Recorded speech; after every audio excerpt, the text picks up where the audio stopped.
Kunnen we binnenkort in alle Limburgse steden en gemeenten gratis draadloos op het internet? Als het van netbedrijf Infrax afhangt wel. Want vanaf vandaag is het technisch mogelijk om in iedere straat in Limburg gratis wifi, draadloos internet dus, te voorzien.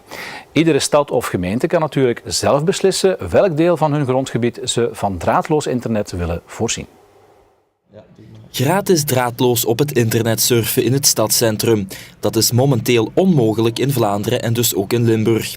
En dat terwijl het bijvoorbeeld in Nederland wel kan en zelfs al volledig ingeburgerd is.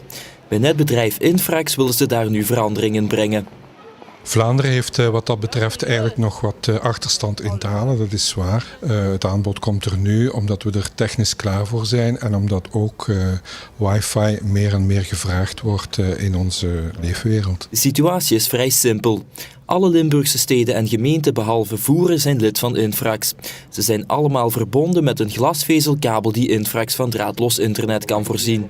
Dat betekent eigenlijk dat de gemeenten die bij Infrax aangesloten zijn, daarvan gebruik kunnen maken en in hun gemeente op plekken die ze daar zelf voor uitkiezen, commerciële plekken of publieke plekken waar veel volk komt, daar zouden ze een wifi kunnen aanbieden die gratis is voor de gebruikers. Wifi of draadloos internet is natuurlijk niet gratis voor de gemeente.